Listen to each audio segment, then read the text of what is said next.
Imagine for a second that you are a sailor in the United States Navy. Okay. Not just on any ship, but on the USS Gerald R. Ford.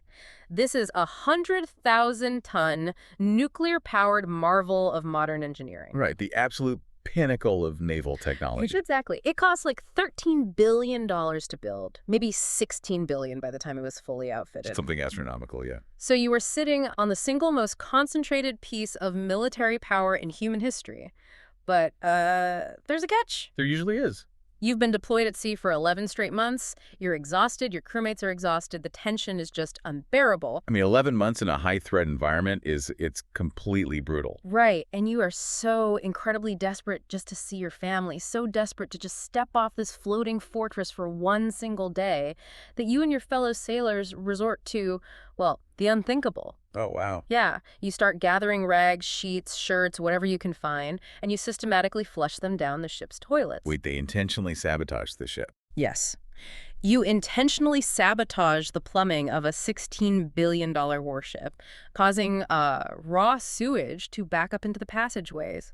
And for one specific reason. Let me guess. To force the command to dock the ship. Exactly. To force them into a Mediterranean port so you can finally just get some relief. It is a staggering image. I mean, it completely strips away that, polished high-tech veneer we usually associate with global military dominance. It really does. It just exposes the raw, fraying human element underneath it all. Welcome back to another deep dive. We are so glad you're here. If you are listening right now, you're probably feeling what, honestly, a lot of us are feeling. Overwhelmed by the noise, right? Totally overwhelmed. You look at the headlines coming out of Washington, the Middle East, Eastern Europe, and it just looks like a wall of terrifying, disconnected chaos. But what if it's not disconnected? What if there's an actual ruthless strategic current operating underneath all that daily panic? Today, we are going to look at a framework that attempts to connect those dots. Exactly. To understand where the world is actually heading, you cannot just look at the tactical day-to-day updates. Right, like who fired what drone or what press release just dropped. Yeah, exactly. You have to pull the camera way back. You have to look at the structural, tectonic changes in the global order. And to do that, we have a single, incredibly dense, and frankly shocking source for today's deep dive. Mm-hmm. We've got the transcript of a recent, really in-depth YouTube interview from Mario Nawfal's channel. He sat down with retired Colonel Larry Wilkerson. And for context here, Wilkerson served as Chief of Staff to Secretary of State Colin Powell. Right, so he was in the room. Oh, absolutely. Yeah. He spent decades inside the American military and diplomatic machine. And in this interview, they discuss the escalating situation in the Middle East, the shifting global power dynamics, and what is supposedly happening right now inside the U.S. military and political command structure. And we really need to emphasize right off the bat, the framework Colonel Wilkerson lays out in this interview is radically different from the standard narrative you are going to hear on the evening news. Oh, it's night and day. He is connecting century-long economic shifts with covert military strategies and, honestly, profound internal fractures within the United States government. Which brings us to a very critical disclaimer. Before we take a single step further, I need to speak directly to you, the listener. Yes, this is important. The source material we are diving into today contains highly charged, deeply polarizing political and military claims. Very polarizing. It touches on figures like Donald Trump, Joe Biden, Benjamin Netanyahu, and various international regimes with some extremely provocative allegations. Yeah. We need to be crystal clear. We are not taking sides, and we are not endorsing these viewpoints. That is absolutely correct. Our job today is purely to report, dissect, and synthesize the arguments exactly as the Colonel laid them out in the source material. We are mapping the territory of his argument so you can understand the perspective being presented. We are exploring the architecture of his worldview, not validating it as gospel. Perfectly stated. Our goal is to give you the blueprint so you can evaluate it for yourself, and you are going to want to hear this because the claims made in this interview are just startling. To say the least. We're going to look at a bizarre historical parallel involving the threat of nuclear weapons. We'll look at the tactical vulnerability of those multi-billion-dollar aircraft carriers we just talked about. Mm-hmm. And perhaps most surprisingly, how the geopolitical battle of the 21st century might not be decided by stealth bombers or submarines, but by, of all things, railroad tracks. It is a fascinating reorientation. Yeah. It forces us to ask, what actually constitutes global power in the modern era. Okay, let's unpack this. I mean, where do we even begin with a theory this massive? It's huge. I feel like before we can talk about missiles flying or politicians arguing, we have to understand the economic ground they're standing on. According to Wilkerson, everything we are seeing in Southwest Asia right now, all the violence, all the posturing, it's fundamentally about economics and geography. Yes, he starts with a very wide lens. Wilkerson's primary thesis here is monumental. He argues that current United States actions in Southwest Asia and the broader Middle East are essentially a grand strategic attempt to thwart China's Belt and Road Initiative. But he doesn't just mean the initiative in a vague general sense, does he? No, he gets very specific about the geography. He focuses heavily on the Southern Railroad route. Right, the Belt and Road is massive, but this southern route seems to be the linchpin of his argument. What exactly is this route? Geographically, it's a proposed and partially constructed network of rail lines and infrastructure. It connects mainland China, runs down through Central Asia, extends all the way to the Persian Gulf, and pushes up into the Caucasus region. Wow, right at the doorway to Europe. Exactly. Yeah. Now, imagine taking that southern route and seamlessly connecting it with Russia's existing massive rail networks, like the Trans-Siberian Railway and their central and northern freight routes. If you do that, you suddenly have a fully integrated, high-speed, transcontinental land network spanning the entire Eurasian landmass. Precisely. And Wilkerson drops a jaw-dropping statistic regarding this network. What's that? He claims that if this integrated rail system becomes fully operational and secure, it threatens to take 60 to 80% of world commerce completely off the high seas and put it onto land. 60 to 80%. That is, that is a civilization-altering shift. It really is. And if we connect this to the bigger picture, you have to understand the very foundation of American global hegemony since the end of World War II. Right. The United States is, at its core, a maritime empire. The U.S. Navy patrols and secures the world's oceans. Yeah, freedom of navigation. Exactly. And by securing the oceans, the U.S. secures global free trade, and it secures it on American terms. Yeah. The ability to project power, to enforce sanctions, to protect allies, it all relies on the fact that the vast majority of the world's goods move on ships. And the U.S. Navy controls the waters those ships sail on. Bingo. So it's like the U.S. owns all the toll booths on the world's only massive highway system. I like that. We built the toll booths, we set the rules of the road, and we built the most expensive, technologically advanced police force in human history to patrol that highway. Mm-hmm. But suddenly, China and Russia are teaming up to build a massive high-speed teleportation network right next to it. Right. If the cargo doesn't need the highway anymore, our toll booths become absolutely worthless, and our massive trillion-dollar police force is suddenly just driving up and down an empty road. That is an excellent analogy. The leverage completely evaporates. I mean, you cannot effectively blockade a freight train moving through the mountains of Central Asia with a guided missile destroyer floating in the Pacific Ocean. No, you really can't. The maritime power projection becomes obsolete against a land-based economic engine. And Wilkerson points out that historically, this shift isn't unprecedented. In fact, maritime dominance is somewhat of a historical anomaly. Wait, really?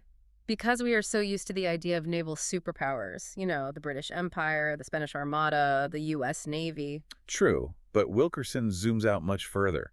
He references the massive, enduring historical empires, the Persian Empire, the Mongols under Genghis Khan, the Eastern and Western Roman empires. Okay, yeah. How did they maintain power? They dominated land commerce. The Romans built their famous road networks, not just for moving legions, but for moving trade. Oh, that makes sense. The Mongols secured the Silk Road. Their wealth and their power were derived from controlling the flow of goods across the Eurasian landmass, not the sea. Wilkerson is suggesting that the Belt and Road Initiative is essentially a high-tech reversion to that historical norm. That is a wild reframing of current events. It takes the focus completely off ideological differences or, regional religious conflicts and puts it squarely on logistics. It suggests that the conflicts in the Middle East and even Eastern Europe are actually battles over critical geographic choke points in a much larger global economic war. He absolutely does. In fact, Wilkerson explicitly claims that the war in Ukraine was, from the perspective of American grand strategy, a failed attempt to thwart the central route of this exact Eurasian rail initiative. Really? The central route? Yes. By bogging Russia down and attempting to destabilize that region, the U.S. was allegedly trying to break a critical link in the chain that connects China to Europe over land. So if China's electronics and produce can travel to Europe on rails, cutting shipping times down from weeks on the ocean to just days on a train, the economic center of gravity permanently shifts east. Hmm. And as you said, this shift neutralizes American naval superiority without a single shot ever being fired. That is the nightmare scenario for Washington. The U.S. can build 10 more aircraft carriers, but if the world's goods are moving securely on land, those carriers lose their strategic leverage. Oh. Wilkerson argues that this underlying existential economic panic is what is truly driving the extreme volatility and desperation we are seeing from Western powers right now. But when the stakes are literally global economic survival, the methods used to secure those stakes are going to become extreme. I mean, nations don't just politely hand over the keys to global hegemony. No, they certainly do not. Which brings us to the most alarming immediate prediction Wilkerson makes in this interview. If the U.S. and its allies are losing the economic highway, what are they willing to do to stop the trains? Right. This leads directly into what Wilkerson frames as Israel's desperate calculus and a terrifying crossing of the nuclear threshold. This is where the macro geopolitical theory violently collides with the tactical reality on the ground. Wilkerson looks at the current escalating conflict between Israel and Iran. Okay. And he states flatly that Iran is, in his words, pummeling Israel in the current exchange of hostilities. Pummeling, that's a strong word. It is. And because of this imbalance, he expresses a very real, very deep fear that Israel will eventually resort to using tactical nuclear weapons to force an end to the conflict. Now, when I first heard that, my mind immediately went to the standard deterrent theory. You know, dropping one tactical nuke on a military base as a massive warning shot, a show of ultimate force. Right, the demonstration strike. Yeah. But the detail that really stopped me in my tracks in this source was the scale Wilkerson is talking about. He argues that one nuclear weapon simply wouldn't work. To actually achieve their military goals and stop the Iranian threat, he claims Israel would need to use 15 or 16 nuclear weapons. Yes, 15 or 16.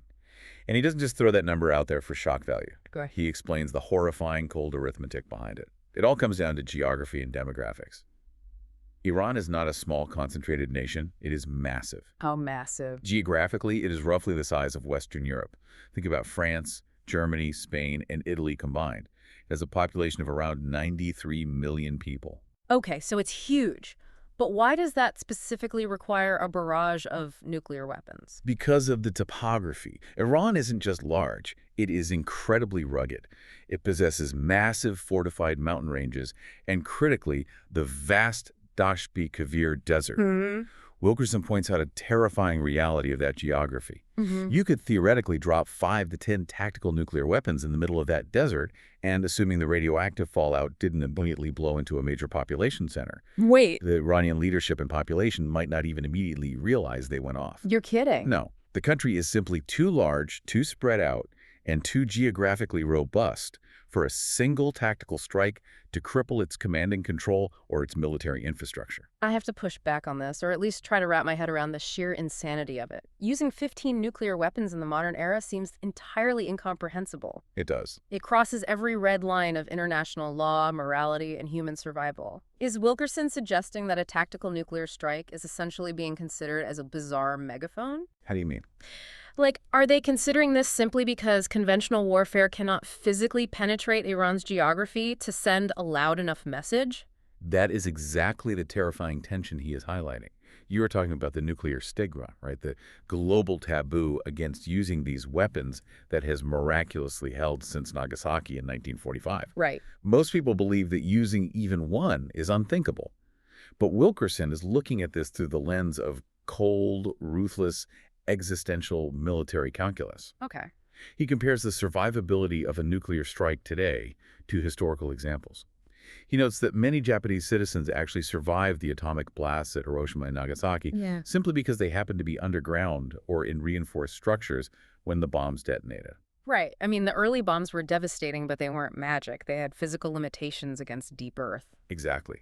Now, apply that logic to a country like Iran, which consists of massive granite mountains and famously deep, heavily reinforced subterranean bunker complexes. Wilkerson argues that one bomb might be a diplomatic message, a scream for attention, but militarily, it wouldn't stop the Iranian war machine. It wouldn't destroy their deep-buried missile silos or their command centers. So to actually degrade their military capability. It would require a systemic, multi-target barrage, 15 or 16 weapons. Okay, assuming for a moment that this nightmare scenario is actually being wargamed, how would Israel even deliver a payload like that? We aren't talking about F-35 fighter jets slowly flying over Tehran, dropping gravity bombs. No, absolutely not. That would be a suicide mission. Right. The delivery method would have to be entirely covert and virtually unstoppable. Wilkerson suggests the delivery method would be via their submarine fleet. Submarines. According to his analysis, Israel possesses advanced submarines that are likely operating quietly right now. Yeah. They could be in the Mediterranean Sea, the Central Med, or perhaps even deployed out into the Sea of Oman or the Arabian Sea. And how do submarines launch a coordinated nuclear strike without being detected? These modern submarines wouldn't even need to fully surface to launch. They're equipped to launch nuclear-tipped cruise missiles, which are weapons very similar in function to American Tomahawk missiles right from underwater. That's terrifying. Wilkerson paints the picture. It would happen in the dead of night. The submarines remain submerged. The missiles breach the surface, ignite, and fly low to the ground. They'd hug the terrain to avoid radar. You would be completely undetected until the weapons actually impacted their targets in Iran. That is a chilling scenario. But Wilkerson doesn't just pull this idea out of thin air, does he? Yeah. He actually grounds this fear in a specific historical precedent to show that this kind of desperate thinking has happened before. Yes. He brings up the 1973 Yom Kippur War. Yes. The 1973 war is a foundational moment in understanding this mindset. During that conflict, Israel was caught off guard by a massive, coordinated attack from Egypt and Syria. In the early days of the war, Israel was taking heavy losses, and there was a genuine existential panic that the nation might be overrun. Wilkerson recalls an incredible, supposedly true story about the Israeli prime minister at the time, Golda Meir. What happened? According to Wilkerson's account, the situation with the Egyptian Third Army in the Sinai Peninsula was deteriorating rapidly. Golda Meir was speaking to a BBC reporter over the phone. Okay. The reporter, sensing the desperation, bluntly asked her if she would use a nuclear weapon to save the situation and prevent the destruction of Israel. And according to Wilkerson, Meir answered yes, without a single second of hesitation. It's a flat yes, on the record, to the BBC while the war is raging. Exactly. Now, Wilkerson views this not as a moment of panic, but as a highly calculated, brilliantly executed diplomatic maneuver. Because everyone was listening. Exactly. Meir knew the world was listening. That yes was meant for public effect, but specifically it was a message directed at Washington and Moscow. It was designed to let the United States and the Soviet Union know that Israel had reached its absolute final red line. If the superpowers didn't step in and stop the conventional bleeding, Israel was prepared to pull the nuclear trigger. And it worked. It did. The threat was credible enough that it successfully forced a massive diplomatic intervention, massive U.S. resupply efforts to Israel, and eventually a ceasefire deal. Wow. The profound fear Wilkerson is articulating now is that we are rapidly approaching a very similar set of desperate circumstances. But the difference today is the geography and technology of the adversary. Right, because a mere threat might not be enough to stop Iran. Exactly. And a single demonstration strike wouldn't physically degrade their military. Therefore, the threat or the actual execution would have to be a multiple-use scenario. Which brings us to a massive, glaring question. Why is the nuclear option even on the table in the first place? It's a fair question. Generally speaking, if a nation or its superpower ally, the United States, has conventional military supremacy, you don't jump to the most extreme civilization-ending measure. You just bomb the enemy's factories, destroy their runways, and win the war conventionally. Precisely. You only consider the unthinkable when the conventional becomes impossible. And that leads us to the next major pillar of Wilkerson's analysis, the unstoppable arsenal. Okay. According to the source, the reason extreme apocalyptic measures are being seriously contemplated is because standard conventional military options against Iran have effectively been rendered totally obsolete. Right, and this didn't just happen overnight. This isn't a sudden technological leap. Wilkerson makes it clear that this is the result of decades of meticulous paranoid preparation by Iran. Yes. Let's start with their defense. If you can't be destroyed, you can't be defeated. Wilkerson talks about Iran's mastery of deep tunneling. Yes, and he points out a fascinating geopolitical connection here. Iran didn't figure this out entirely on their own. Wilkerson claims they were taught by North Korea. Really? North Korea? Yes, he flatly calls them the best tunnelers in the world. Oh. For decades, North Korea has been digging entire military bases, artillery positions, and command centers deep into mountains to protect them from U.S. air power. They exported that expertise to Iran. So Iran took that knowledge and applied it to their massive mountain ranges. Exactly. Iran has systematically built their critical military infrastructure, their missile production facilities, their nuclear research labs, their command and control hubs, so deep into dense, solid rock formations that they are virtually untouchable. Untouchable, even by U.S. weapons. Yes. Wilkerson states that even the most advanced United States bunker-busting bombs, the massive penetrators designed specifically for this purpose and dropped by B-2 stealth bombers, could not physically blast through enough solid granite to destroy these facilities. What's fascinating here is the psychological and historical driver behind this strategy. Why did Iran decide to essentially turn their military into a subterranean empire? Wilkerson analyzes this and points to a very specific historical lesson they learned from Libya, and specifically from Muammar Gaddafi. This is a crucial piece of context. Back in the early 2000s, Gaddafi made a grand diplomatic deal with the West. He agreed to completely give up Libya's weapons of mass destruction programs, to open his country to inspectors, and to play by international rules. Right, he tried to come in from the cold. Exactly. In exchange, he was promised reintegration into the global community and security. But roll the clock forward a few years to the Arab Spring. The West intervened, Gaddafi was overthrown, and he was brutally killed in the streets. And Wilkerson argues that the leadership in Tehran, and in places like Pyongyang, watched that horrific video of Gaddafi and drew a very permanent conclusion. Absolutely. They concluded that diplomatic deals with the West do not guarantee survival. Giving up your ultimate deterrent is a death sentence. Yeah. The only actual guarantee of regime survival is an asymmetric, impenetrable defense that makes attacking you too costly to consider. So instead of trusting treaties, they spent decades digging into the bedrock. Okay, so they have an impenetrable defense. They're essentially a turtle hiding inside a mountain. But a turtle can't win a war, right? It can only avoid losing one. Exactly. But Wilkerson points out that their offense is just as evolved as their defense. He describes their current arsenal, specifically focusing on their use of hypersonic, MIRV-like missiles. Yes, and we need to break down what that actually means, because it's the core of why the conventional military balance has shifted. MIRV stands for Multiple Independently Targetable Reentry Vehicle. Okay, so how does a MIRV actually work? Think of a traditional missile like a sniper rifle. One bullet, one target. A MIRV is more like a shotgun shell delivered from space. Oh, wow. A main rocket booster launches a bus up into the upper atmosphere, a low Earth orbit. Once it's up there, that bus opens up and releases multiple separate warheads. Each of these warheads has its own guidance system and can be steered toward a completely different target. So one missile launch suddenly turns into 5 or 10 incoming threats. Exactly. And Wilkerson notes that Iran has combined this MIRV technology with hypersonic speeds. These warheads are re-entering the atmosphere and hurtling toward their targets at Mach 3, Mach 4, or even Mach 5. Mach 5, that's insane. Which is roughly 3,800 miles per hour. Furthermore, he says they act like cluster munitions in their final descent, scattering submunitions or decoys just before impact. Which creates an absolute nightmare for any defense system. Wilkerson states flatly that these weapons cannot be intercepted by advanced U.S. defense systems, specifically naming the THI system. The HI stands for Terminal High Altitude Area Defense. It is one of the crown jewels of American missile defense. Right. It works by firing a kinetic interceptor, essentially a bullet designed to hit another bullet in midair. It relies on incredibly complex radar and algorithms to calculate the exact trajectory of an incoming missile and put an interceptor in its path. But Wilkerson is saying the math breaks down when the target is moving that fast and scattering. Exactly. When a warhead is moving at Mach 5 and then suddenly splits into multiple targets or drops decoys, the radar simply cannot track them all, and the algorithms cannot calculate the intercept paths fast enough. Yeah, that makes sense. The speed and the scattering effect make them virtually impossible to track and destroy with current kinetic interceptors.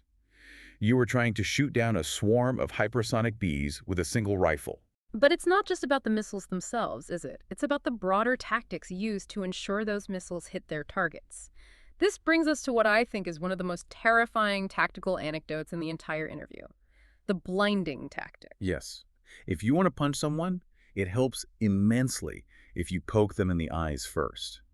Wilkerson claims that in recent engagements, Iran executed an absolute masterclass in blinding their adversaries' electronic eyes. Here's where it gets really interesting and deeply unsettling if you rely on American military supremacy. Wilkerson claims that Iran successfully targeted and took out between $300 and $400 million worth of highly advanced United States and Israeli radar systems. Unbelievable. And the shocking part isn't just the monetary value, it's the speed and coordination. He says they didn't just hit one radar dish on a border, they hit targets spread across 5 or 6 different countries throughout the region, and they did all of this in exactly 30 minutes. Bing, bing, bing, bing is exactly how Wilkerson described the rhythm of the attack. In half an hour, using what we have to assume were highly coordinated drone swarms, cyber attacks, or precision-guided munitions, they neutralized the critical electronic infrastructure of the entire region. They poked the eyes out of the defense grid. He specifically mentioned a radar system located in Bahrain being utterly destroyed. Which is incredibly significant. Bahrain is the home of the United States Navy's Fifth Fleet. It is the central nervous system for U.S. naval operations in the Middle East for Central Command. Right. By destroying that radar, Iran effectively blinded the Fifth Fleet, rendering them unable to see incoming threats or coordinate regional air defense for a critical window of time. Okay, let me try to summarize this tactical reality. It's an unwinnable game of whack-a-mole, but the moles you are trying to hit are hiding miles underground in solid granite, completely immune to your strongest mallet. Meanwhile, the mallet you're holding has been completely blindfolded by a coordinated attack on your vision.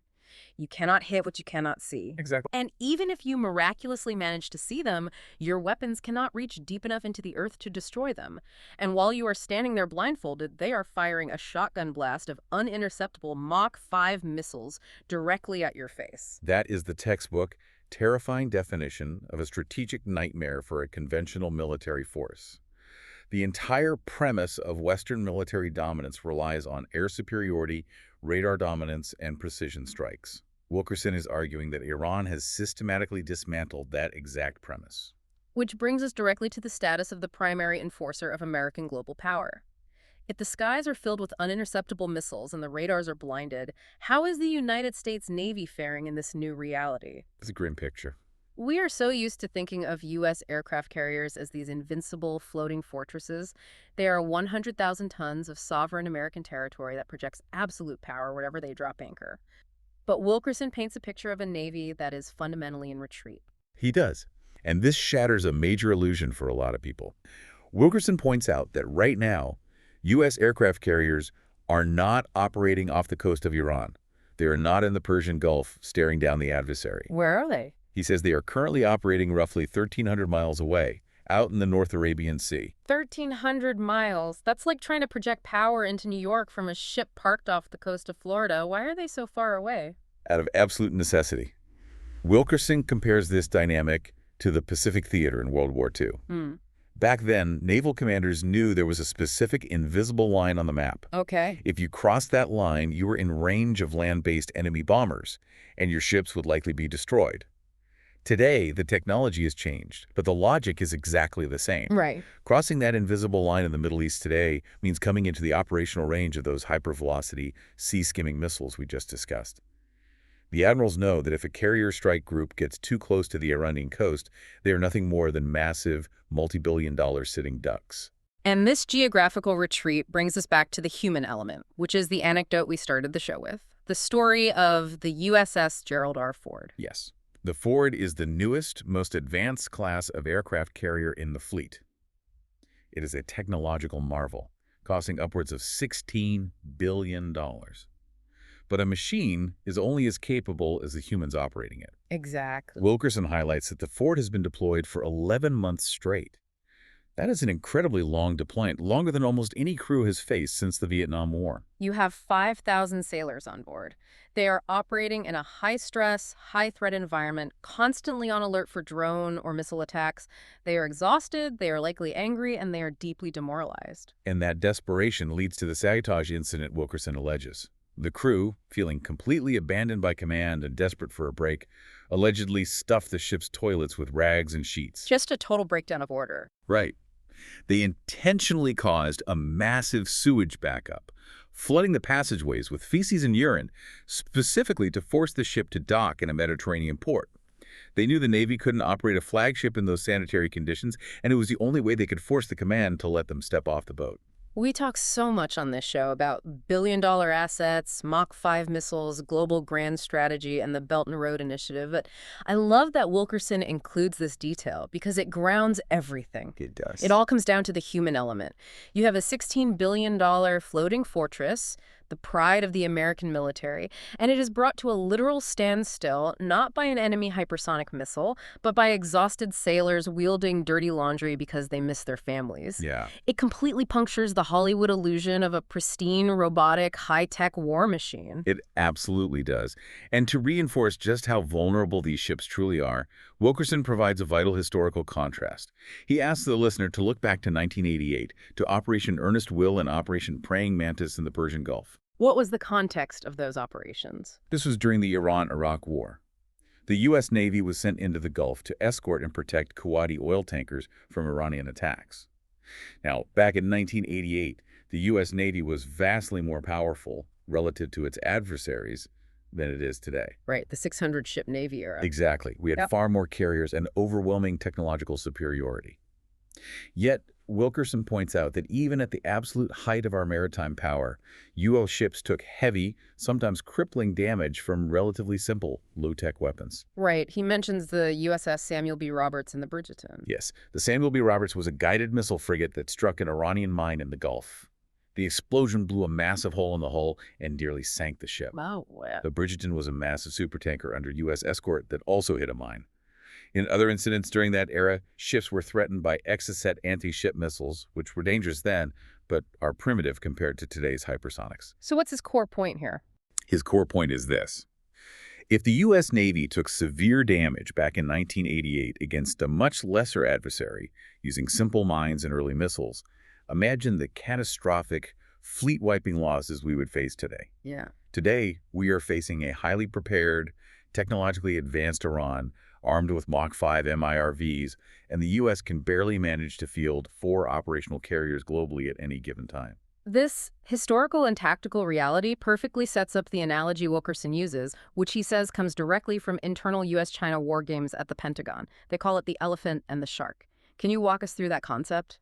It is a brilliant metaphor that perfectly encapsulates the strategic deadlock the U.S. finds itself in. In these war games, the United States is represented as the shark. The shark is the apex predator of the ocean. It absolutely rules the maritime domain with unquestioned lethal force. Right. But the shark has a fatal flaw. It cannot survive on land. It cannot project its power out of the water. And the adversary. The adversary, whether it's China in the Pacific War Games or Iran in the Middle Eastern context, is represented as the elephant. The elephant is massive, thick-skinned, and completely dominates the landmass. It controls the ground. But the elephant has its own fatal flaw. It cannot swim out into the deep ocean to fight the shark. So you have a situation where the shark can't come ashore and the elephant can't swim. Exactly. The shark's teeth are useless against the elephant's thick hide miles inland, and the elephant's tusks can't reach the shark in the deep water. Exactly. And because neither side can conventionally defeat the other in their respective domains, Wilkerson notes a deeply troubling trend in these Pentagon war games. The games almost always end in a nuclear stalemate. Really? Almost always. Yes. The military officers playing the game eventually realize that conventional victory is mathematically impossible, so they escalate. The civilian oversight running the games eventually has to step in and stop the simulation, because the only logical next step the players take to break the deadlock is initiating a nuclear strike. But wait, if the shark can't win from the water, why not just turn the shark into an elephant? Why not just launch a massive ground invasion, put boots on the ground in Iran, and conquer the landmass conventionally? I mean, the U.S. did it in Iraq and Afghanistan. Wilkerson addresses that directly, and he says it is utterly mathematically impossible. He runs the numbers on what a conventional ground invasion of Iran would actually require. Yeah. Iran is vastly larger and more populous than Iraq or Afghanistan. Right. To bring a massive mountainous country like Iran to its knees conventionally, Wilkerson estimates the U.S. would first have to reinstate the military draft because the current all-volunteer force is simply too small. Reinstating the draft alone would cause massive domestic upheaval. Absolutely. Beyond the draft, he estimates it would require spending an additional $2 trillion, committing submitting to a grueling 10-year military occupation and suffering tens of thousands of American casualties. He bluntly calls the idea Afghanistan on steroids. He even mentions specific tactical nightmare scenarios regarding an invasion, right? Yes, he specifically mentions Karg Island. Karg Island is Iran's primary oil export terminal in the Persian Gulf. It is heavily fortified. Wilkerson says that ordering U.S. Marines to invade and capture Karg Island wouldn't just be a difficult mission. He calls it a war crime by the commanders because it would essentially be a suicide mission. Wow. The defenses are too dense, the anti-ship missiles are too close, and the casualties would be catastrophic for no strategic gain.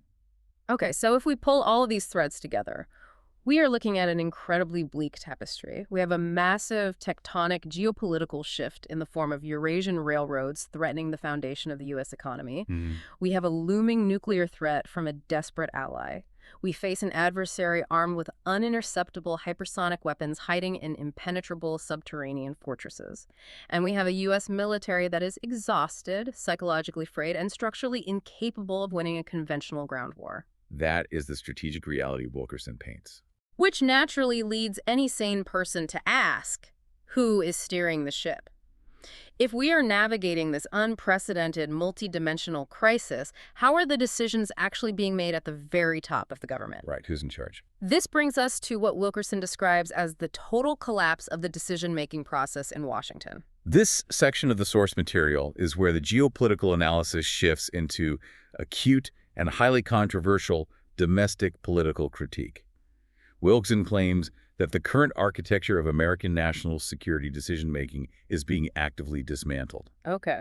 He specifically points to Donald Trump, claiming that he's blatantly violating the National Security Act of 1947. Let's pause and give some crucial context on what that act actually is, because it's not just some obscure piece of bureaucratic red tape. It is the foundation of how the modern U.S. government operates. It's foundational. To understand why it exists, you have to look at the immediate aftermath of World War II. Congress looked back at how President Franklin D. Roosevelt conducted the war. FDR was a titan.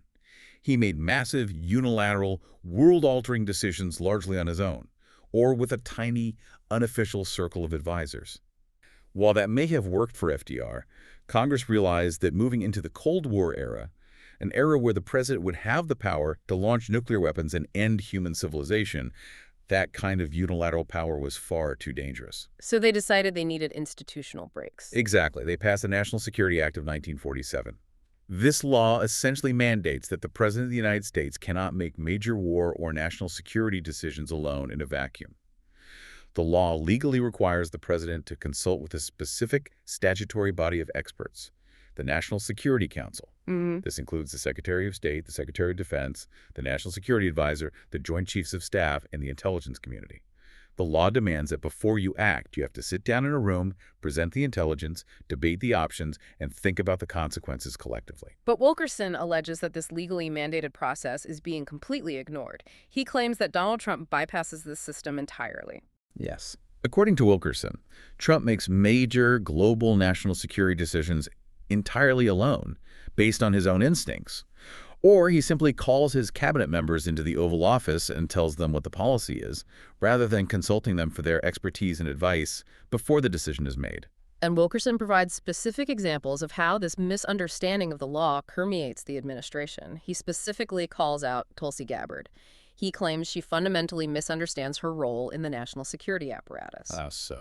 Wilkerson criticizes her for publicly stating that her job is merely to support the president's decisions. Wilkerson argues that is legally incorrect. Her job, under the 1947 Act, is to act as a necessary, legally mandated check to provide friction and to advise before the decision is made, not just cheerlead it afterward. To illustrate just how chaotic this bypass of the system can be, Wilkerson shares a deeply revealing anecdote about Scott Bessent, the Treasury Secretary nominee. Yes, this story perfectly captures the internal panic. Wilkerson recounts an alleged incident where Bessent was seen in the hallways of power looking visibly shaken, completely pale, and unable to regain his composure after a sudden impromptu meeting with Trump. What caused the shock? Wilkerson surmises the context based on the timeline. He suggests that Trump, acting completely unilaterally and without consulting the State Department or the Treasury, got off a private phone call with Russian President Vladimir Putin. Oh, boy. Following that call, Trump allegedly decided on a whim to lift certain heavy economic sanctions on Russia. He then informed Besant of this new reality. Besant, who, as Treasury Secretary, is ostensibly the man in charge of designing and enforcing global economic sanctions, was completely blindsided. The policy was rewritten in a vacuum, deeply shocking the man supposed to execute it. It's like the CEO of a massive multinational corporation suddenly locking the board of directors out of the building. He unplugs the phones of all the financial analysts, ignores the legal department, and starts making hostile takeover bids and selling off core assets based entirely on what he read on social media that morning. That's a great way to put it. It completely bypasses the entire system designed to prevent catastrophic company-ending errors. This raises an important question. What actually happens when you remove that institutional friction?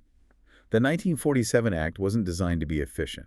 Democracies aren't supposed to be efficient when it comes to war. Right. It was designed to be a safety brake for the world's most powerful military machine.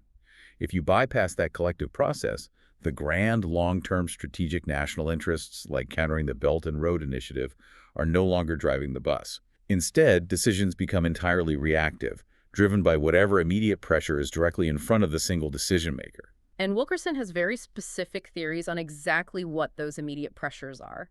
He attributes these unilateral, chaotic decisions to what he broadly terms domestic political circumstances. And again, as a reminder to our listener, these are the claims and theories laid out by the Colonel in the source material. Yes.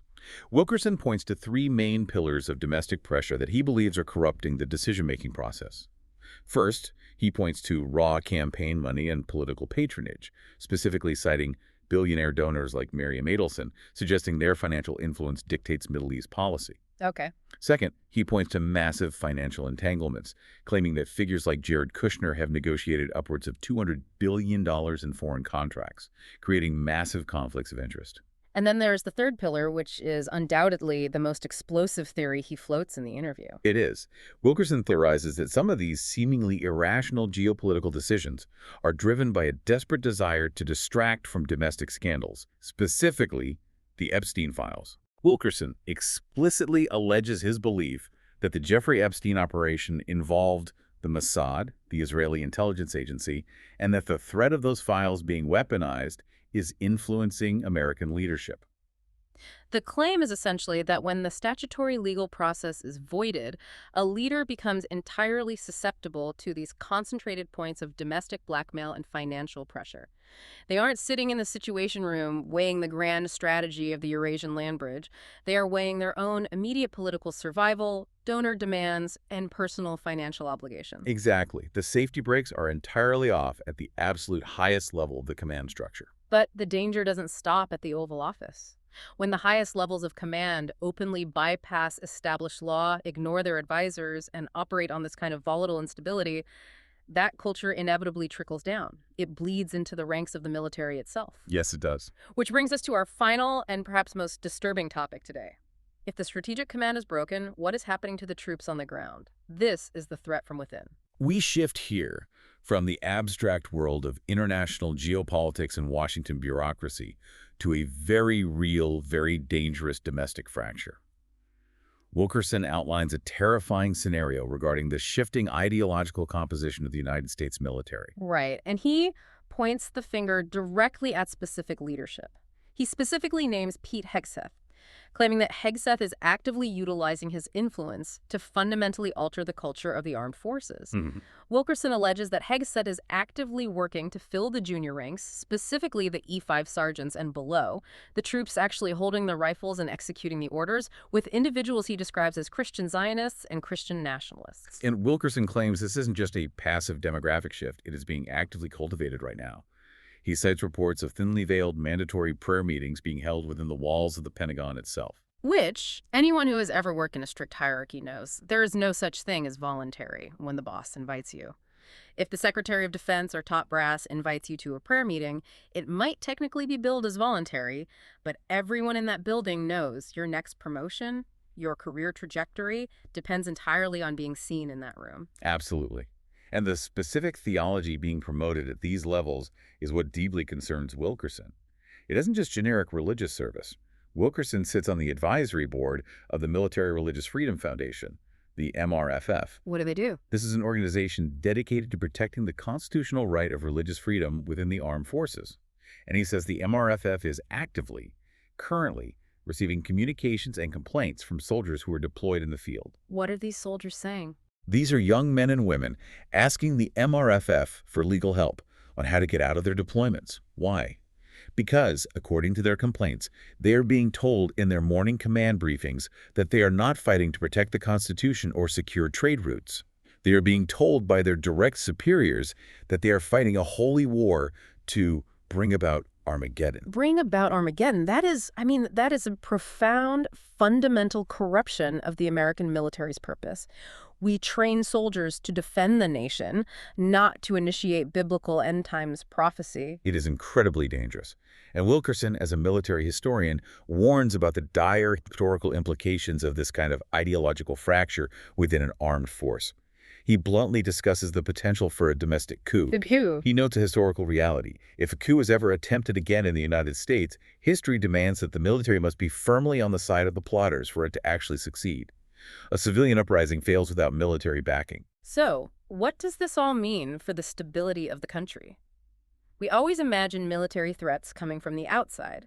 We worry about hypersonic MIRVs from Iran, or a rising naval power from China, or nuclear weapons. But what happens when the military software itself is corrupted by fundamentally incompatible ideologies? If the military splits down the middle, with one faction loyal to their constitutional oath and the secular chain of command, and the other faction loyal to an Armageddon theology or a specific charismatic political figure, Wilkerson says the inevitable result is not just a constitutional crisis, it is outright civil war. And we are already seeing unprecedented signs of institutional defiance that hint at this fracturing, but it's happening at the state level. Wilkerson points to a current, incredibly tense situation involving the state of Vermont. Yes, this is a perfect example of the systemic breakdown. Wilkerson notes that the state of Vermont is leading a movement to recall its Air National Guard from federal service. And they aren't just recalling supply trucks. They are specifically trying to recall their highly advanced F-35 fighter jets. How does a state even attempt to do that during a time of global tension? It comes down to the complex dual status of the National Guard. Yeah. Guard units operate under Title 32, which is state control when responding to local disasters, but they can be activated under Title 10, federal control, by the President for National Defense. Okay. Vermont's leadership is essentially trying to assert state sovereignty over these federalized assets. They are telling the President of the United States, quote, "We completely disagree with your geopolitical strategy. We believe your actions are illegal or immoral, and therefore we will not allow our state's planes and pilots to fly in your war." A state governor attempting to recall troops from a federal conflict. That is staggering. That echoes the rhetoric right before the American Civil War. It is constitutionally profound and incredibly dangerous.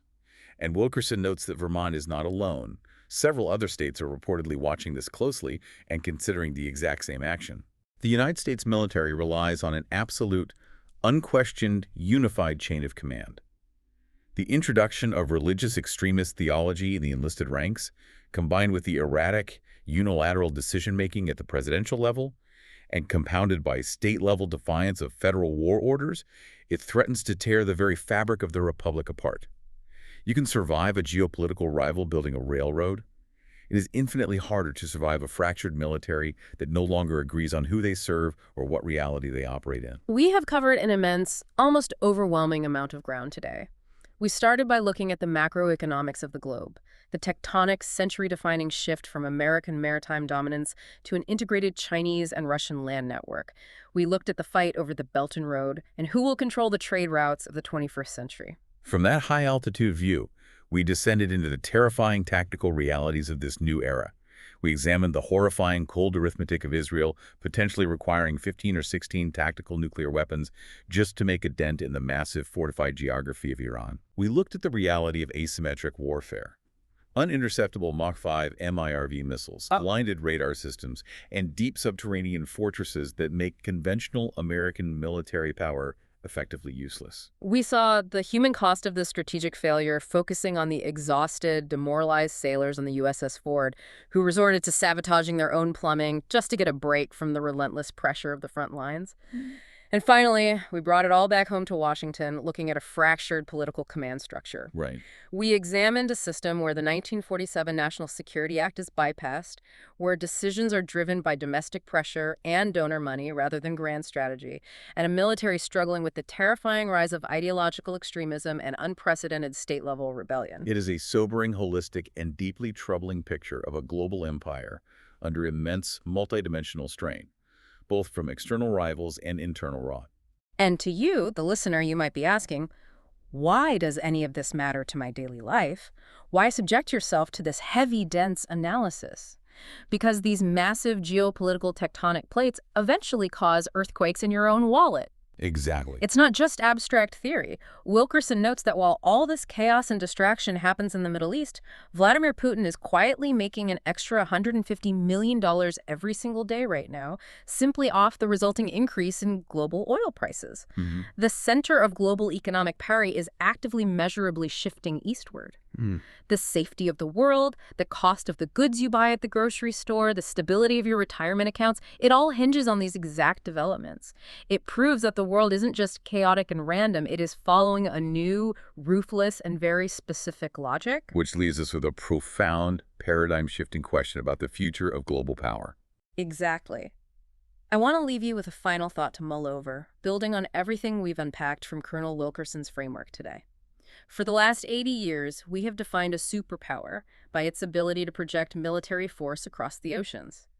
But if the era of total naval dominance is truly ending, and land-based infrastructure like the Belt and Road is the undeniable future of global commerce, does that mean the very definition of a superpower is fundamentally changing? That's a great question. Perhaps in the 21st century, the nation that wins the great game isn't the one with the most multi-billion-dollar aircraft carriers floating out in the ocean, but the one that simply pours the most concrete and lays the most steel track on land. A fascinating and necessary paradigm shift to consider as we watch the news unfold. Thank you so much for joining us on this journey today. We know it was heavy, we know it was incredibly dense, but understanding these structural undercurrents is the absolute only way to make sense of the daily noise. Keep questioning the narratives, keep learning, and we will catch you on the next deep dive.